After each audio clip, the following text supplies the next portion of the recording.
Quoique la promptitude et la rigidité de cet arrêt fussent une chose inique et qui frappa de stupeur les plus acharnés contre moi, je reçus le coup avec un grand calme. Je ne m'intéressais plus à rien sur la terre. Je recommandais à Dieu mon âme et la réhabilitation de ma mémoire.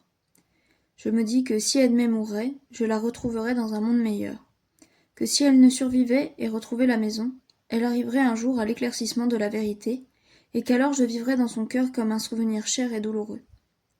Irritable comme je le suis, et toujours disposé à la fureur envers tout ce qui m'est obstacle ou offense, je m'étonne de la résignation philosophique et de la fierté silencieuse que j'ai trouvée dans les grandes occasions de ma vie, et surtout dans celle-là. Il était 2 heures du matin. L'audience durait depuis 14 heures. Un silence de mort planait sur l'assemblée, qui était aussi attentive, aussi nombreuse qu'au commencement, tant les hommes sont avides de spectacle. Celui qui coffrait l'enceinte de la cour criminelle en cet instant était lugubre. Ces hommes en robe rouge, aussi pâles, aussi absolus, aussi implacables que le conseil des 10 à Venise, ces spectres de femmes coiffées de fleurs, que la lueur blafarde des flambeaux faisait ressembler à des souvenirs de vie flottants dans les tribunes au-dessus des prêtres de la mort, les mousquets de la garde étincelant dans l'ombre des derniers plans, l'attitude brisée de mon pauvre sergent qui s'était laissé tomber à mes pieds, la joie muette et puissante du trappiste, infatigablement debout auprès de la barre, le son lugubre d'une cloche du couvent qui se mit à sonner matine dans le voisinage, au milieu du silence de l'assemblée. C'était de quoi émouvoir les nerfs des femmes de fermiers généraux et faire battre les larges poitrines des courroyeurs du parterre.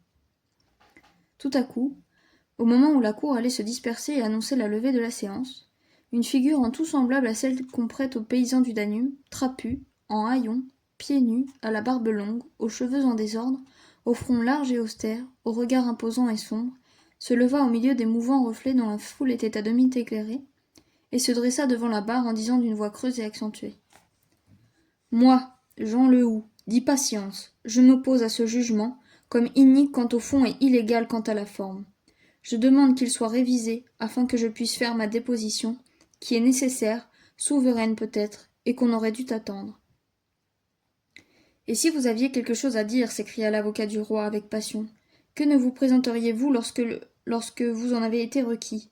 Vous en imposez à la cour en prétendant que vous avez des motifs à faire valoir. » « Et vous, répondit Patience, d'un ton plus long et d'une voix plus creuse encore qu'auparavant, vous en imposez au public en disant que je n'en ai pas. Vous savez bien que je dois en avoir. Songez où vous êtes témoin, et rappelez-vous à qui vous parlez. Je les sais trop, et je ne dirai rien de trop. Je déclare ici que j'ai des choses importantes à dire, et que je les aurais dites à temps si vous n'aviez pas violenté le temps. Je veux les dire, et je les dirai. Et croyez-moi, il vaut mieux que je les dise pendant qu'on peut encore revenir sur la procédure. Cela vaut mieux encore pour les juges que pour le condamné, car celui-là revit par l'honneur au moment où les autres meurent par l'infamie. Témoin, dit le magistrat irrité, l'âcreté et l'insolence de votre langage seront plus nuisibles qu'avantageuses à l'accusé. Et qui vous dit que je sois favorable à l'accusé, dit Patience d'une voix de tonnerre. Que savez-vous de moi? Et s'il me plaît de faire qu'un arrêt illégal et sans force devienne un arrêt puissant et irrévocable? Comment accorder ce désir de faire respecter la loi, dit le magistrat, véritablement ébranlé par l'ascendant de Patience, avec l'infraction que vous avez commise contre elle en ne vous rendant pas à l'assignation du lieutenant criminel? Parce que je ne voulais pas. Il y a des peines sévères contre ceux dont la volonté ne s'accorde pas toujours avec les lois du royaume. Possible. Venez-vous avec l'intention de vous y soumettre aujourd'hui? Je viens avec celle de vous les faire respecter. Je vous préviens que si vous ne changez pas de ton, je vais vous faire conduire en prison. Je vous préviens que si vous aimez la justice et si vous servez Dieu, vous m'entendrez et suspendrez l'exécution de l'arrêt. Il n'appartient pas à celui qui apporte la vérité de s'humilier devant ceux qui la cherchent. Mais vous qui m'entendez, homme du peuple dont les grands ne voudraient sans doute pas se jouer, vous dont on appelle la voix de Dieu, joignez-vous à moi, embrassez la défense de la vérité qui va être étouffée peut-être sous de malheureuses apparences, ou bien qui va triompher par de mauvais moyens. Mettez-vous à genoux, hommes du peuple, mes frères, mes enfants, priez, suppliez, obtenez que justice soit faite et colère réprimée. C'est votre devoir, c'est votre droit et votre intérêt. C'est vous qu'on insulte et qu'on menace quand on viole les lois. Patience parlait avec tant de chaleur, et la sincérité éclatait en lui avec tant de puissance, qu'il y eut un mouvement sympathique dans tout l'auditoire. La philosophie était alors trop à la mode chez les jeunes gens de qualité pour que ceux-ci ne répondissent pas des premiers à un appel qui ne leur était pourtant pas adressé. Ils se levèrent avec une impétuosité chevaleresque et se tournèrent vers le peuple, qui se leva, entraîné par ce noble exemple. Il y eut une clameur furieuse, et chacun, sentant sa dignité et sa force, oublia les préventions personnelles pour se réunir dans le droit commun. Ainsi, quelquefois, il suffit d'un noble élan et d'une parole vraie pour ramener les masses égarées par de longs sophismes. Le sursis fut accordé, et je fus reconduit à ma prison au milieu des applaudissements. Marcasse me suivit. Patience se déroba à ma reconnaissance et disparut. La révision de mon jugement ne pouvait se faire que sur un ordre du Grand Conseil. Pour ma part, j'étais décidé, avant l'arrêt, à ne point me pourvoir auprès de cette chambre de cassation de l'ancienne jurisprudence. Mais l'action et le discours de Patience n'avaient pas moins agi sur mon esprit que sur celui des spectateurs. L'esprit de lutte et le sentiment de la dignité humaine, engourdis et comme paralysés en moi par le chagrin, se réveillèrent soudainement. Et je sentis à cette heure que l'homme n'est pas fait pour cette concentration égoïste du désespoir qu'on appelle ou l'abnégation ou le stoïcisme. Nul ne peut abandonner le soin de son honneur sans abandonner le respect dû au principe de l'honneur. S'il est beau de sacrifier sa gloire personnelle et sa vie aux mystérieux arrêts de la conscience, c'est une lâcheté d'abandonner l'une et l'autre aux fureurs d'une injuste persécution. Je me sentis relevé à mes propres yeux, et je passai le reste de cette nuit importante à chercher les moyens de me réhabiliter avec autant de persévérance que j'en avais mis à m'abandonner au destin. Avec le sentiment de la force, je sentis renaître celui de l'espérance. Edmée n'était peut-être ni folle ni frappée de mort. Elle pouvait m'absoudre, elle pouvait guérir. Qui sait, me disais-je, elle m'a peut-être déjà rendu justice, peut-être était-ce elle qui envoie Patience à mon secours, sans doute j'accomplirais son vœu en reprenant courage, en ne me laissant pas écraser par les fourbes. Mais comment obtenir cet ordre du Grand Conseil? Il fallait une ordonnance du roi, qui la solliciterait? Qui hâterait ces odieuses lenteurs que la justice s'est apportées, quand il lui plaît, dans les mêmes affaires où elle s'est jetée avec une précipitation aveugle? Qui empêcherait mes ennemis de me nuire et de paralyser tous mes moyens? Qui combattrait pour moi en un mot? L'abbé seul aurait pu le faire, mais il était en prison à cause de moi. Sa généreuse conduite dans le procès m'avait prouvé qu'il était encore mon ami, mais son zèle était enchaîné. Que pouvait Marcasse dans son obscure condition et son langage énigmatique? Le soir vint, et je m'endormis avec l'espérance d'un secours céleste, car j'avais prié Dieu avec ferveur. Quelques heures de sommeil me rafraîchirent, et j'ouvris les yeux au bruit des verrous qu'on tirait derrière ma porte. Ô Dieu de bonté! Quel fut mon transport en voyant Arthur, mon compagnon d'armes, cet autre moi-même pour lequel je n'avais pas eu un secret pendant 6 ans, s'élancer dans mes bras. Je pleurais comme un enfant en recevant cette marque d'amour de la Providence. Arthur ne m'accusait pas. Il avait appris à Paris, où les intérêts scientifiques de la bibliothèque de Philadelphie l'avaient appelé, la triste affaire où j'étais inculpé. Il avait rompu des lances avec tous ceux qui me chargeaient, et il n'avait pas perdu un instant pour venir me sauver ou me consoler.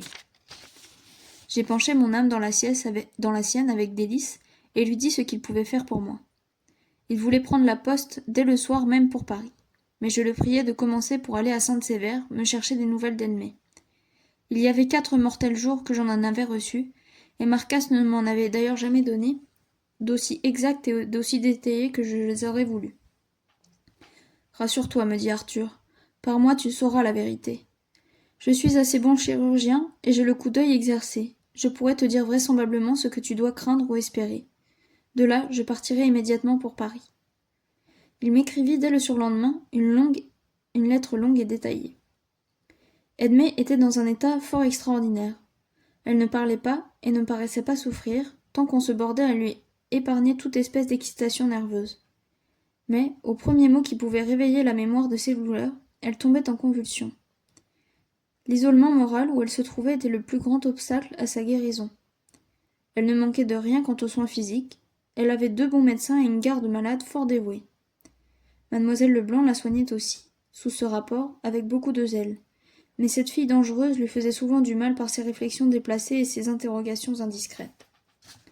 Arthur m'assura d'ailleurs que si jamais Edmée m'avait cru coupable et s'était expliqué à cet égard, ce devait être dans une phase précédente de sa maladie, car depuis au moins 15 jours, elle était dans un état d'inertie complète.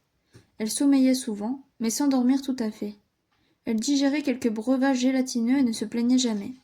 Elle répondait par des signes nonchalants et toujours négatifs aux questions des médecins sur ses souffrances. Elle n'exprimait par aucun signe le souvenir des affections qui avaient rempli sa vie. Sa tendresse pour son père, ce sentiment si profond et si puissant en elle, n'était pourtant pas éteint. Elle versait souvent des larmes abondantes, mais alors elle paraissait n'entendre aucun son. C'était en vain qu'on essayait de lui faire comprendre que son père n'était pas mort, mais elle semblait le croire. Elle repoussait d'un geste suppliant, non le bruit, il ne semblait pas frapper son oreille, mais le mouvement qui se faisait autour d'elle, et cachant son visage dans ses mains, s'enfonçant dans son fauteuil et roidissant ses genoux jusque vers sa poitrine, elle semblait livrée à un désespoir sans remède. Cette muette douleur, qui ne se combattait plus d'elle-même et ne voulait plus être combattue, cette grande volonté qui avait été capable de dompter les plus violents orages et qui s'en allait à la dérive sur une mer morte et par un calme plat, était, selon Arthur, le spectacle le plus douloureux qu'il eût jamais contemplé. Edmé semblait avoir rompu avec la vie. Mademoiselle Leblanc, pour l'éprouver et pour l'émouvoir, s'était grossièrement ingérée de lui dire que son père était mort. Elle avait fait entendre par un signe de tête qu'elle le savait. Quelques heures plus tard, les médecins avaient essayé de lui faire comprendre qu'il était vivant. Elle avait répondu par un autre signe qu'elle ne le croyait pas. On avait roulé le fauteuil du chevalier dans sa chambre, on les avait mis en présence l'un de l'autre, le père et la fille ne s'étaient pas reconnus. Seulement, au bout de quelques instants, Edmé, prenant son père pour un spectre, avait jeté des cris affreux et était tombé dans des convulsions qui avaient rouvert une de ses blessures et donné à craindre pour sa vie. On avait pris soin depuis ce moment de les tenir séparés et de ne prononcer devant Edmé aucune parole qui eût rapport à lui. Elle prenait Arthur pour un médecin du pays et l'avait reçu avec la même douceur et la même indifférence que les autres. Il n'avait pas osé essayer de lui parler de moi, mais il m'exhortait à ne pas désespérer. L'état d'Edmé n'avait rien dont le temps et le repos ne pussent triompher. Elle avait peu de fièvre, aucune des fonctions vitales de son être n'était réellement troublée, les blessures étaient à peu près guéries, et le cerveau ne paraissait pas devoir se désorganiser par un excès d'activité. L'affaiblissement où cet organe était tombé, la prostration de tous les autres organes ne devait pas lutter longtemps, selon Arthur, contre les ressources de la jeunesse et la puissance d'une admirable constitution. Il m'engageait enfin à songer à moi-même. Je pouvais être utile à Edmé par mes soins et devenir heureux par le retour de son affection et de son estime. Au bout de 15 jours, Arthur revint de Paris avec l'ordonnance du roi pour la révision de mon jugement. De nouveaux témoins furent entendus. Patience ne parut pas, mais je reçus de sa part un morceau de papier avec ces mots d'une écriture informe. « Vous n'êtes pas coupable, espérez donc. » Les médecins affirmèrent que mademoiselle de Mauprat pouvait désormais être interrogée sans danger, mais que ses réponses n'auraient aucun sens. Elle était mieux portante. Elle avait reconnu son père et ne le quittait plus. Mais elle ne comprenait rien du tout à ce qui n'était pas de lui. Elle paraissait éprouver un grand plaisir à le soigner comme un enfant, et de son côté le chevalier reconnaissait de temps en temps sa fille chérie, mais les forces de ce dernier décroissaient sensiblement. On l'interrogea dans un de ces moments lucides. Il répondit que sa fille était effectivement tombée de cheval, à la chasse, et qu'elle s'était ouvert la poitrine sur une souche d'arbre, mais que personne n'avait tiré sur elle, même par mégarde, et qu'il fallait être fou pour croire son cousin capable d'un pareil crime. Ce fut tout ce qu'on put obtenir de lui. Quand on lui demanda ce qu'il pensait de l'absence de son neveu, il répondit que son neveu n'était point absent et qu'il le voyait tous les jours.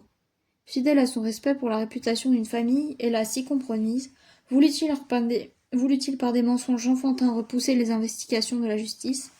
C'est ce que je n'ai jamais pu savoir. Edmé ne put être interrogée. À la première question qui lui fut adressée, elle haussa les épaules et fit signe qu'elle voulait être tranquille. Le lieutenant criminel, insistant et devenant plus explicite, elle le regarda fixement et parut s'efforcer de le comprendre. Il prononça mon nom, elle poussa un grand cri et tomba évanouie. Il fallut renoncer à l'entendre. Cependant Arthur ne désespéra point. Au contraire, le récit de cette scène lui fit penser qu'il pouvait s'opérer dans les facultés intellectuelles d'Edmé une crise favorable. Il repartit aussitôt, et alla s'installer à Sainte-Sévère, où il resta plusieurs jours sans m'écrire, ce qui me jeta dans une grande anxiété. L'abbé, interrogé de nouveau, persista dans ses refus calmes et laconiques. Mes juges, voyant que les renseignements promis par Patience n'arrivaient pas, hâtèrent la révision de la procédure et donnèrent, par une nouvelle précipitation, une nouvelle preuve de leur animosité contre moi. Le jour fixé arriva. J'étais dévoré d'inquiétude. Arthur m'avait écrit d'espérer, dans un style aussi laconique que Patience. Mon avocat n'avait su saisir aucune bonne preuve à faire valoir. Je voyais bien qu'il commençait à me croire coupable. Il n'espérait obtenir que des délais.